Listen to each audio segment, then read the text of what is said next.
Lindsay Dowd has a 25-plus year decorated sales career as an individual contributor, manager, and sales executive. She has expertise in software sales, leadership, management, diversity, and storytelling.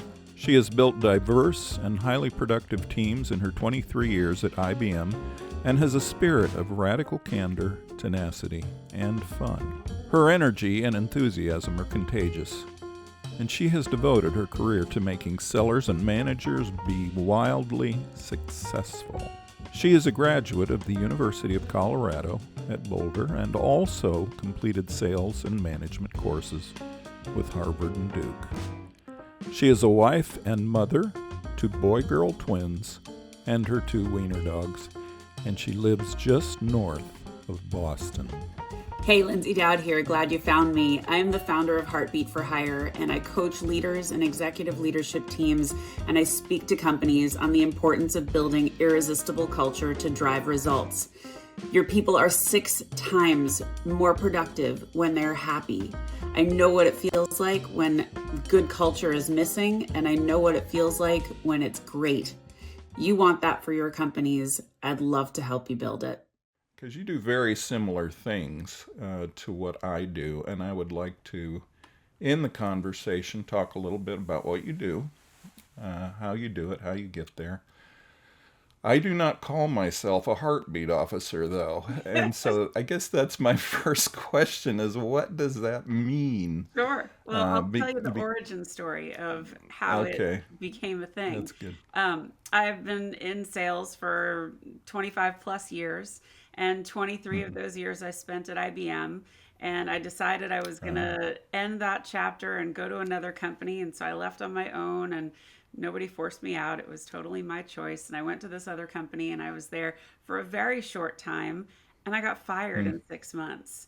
And anyone that knows me can't do that math. They really kind of scratch their head going, 23 years, 6 months, how does that work? And what it really was a incredibly toxic culture. And I had a leader who did not value EQ. She didn't have any EQ. And we fundamentally did not agree on our approach to managing people. So it was very personal. It was very painful. And after that happened, it was the gut punch I didn't expect. And I took a breath and I said, okay, what am I good at? What do I love to do? And how can I help people the most?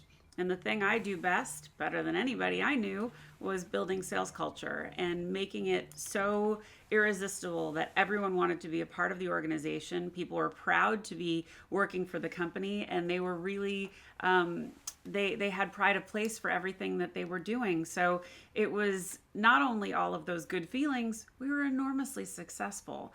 And my peers that were doing the same job were looking at me like, what is she doing? What's happening over there? So fast forward, I'm interviewing up a storm, and everybody's saying, you could do so many things. What do you want to do? And I said, well, I want to be your chief heartbeat officer. And they said, well, what is that? I said, well, that's a function of sales. I want to advise your sales leadership and managers on how to build irresistible culture to drive results. And really, I know how to do this. I understand that our focus is always the client, but we forget to focus on the people. And everyone that I talked to was like, oh my God, we need that. We don't have it. We need that. I wish we had it, but good luck. And so I got that about 7 or 8 times, and I finally said, okay, I'm going to build it. And so I created Heartbeat for Hire, which is my company name, and I'm the founder and chief heartbeat officer of that. So I coach leaders and C-suites, and I'm a speaker about all things culture related. Right. So.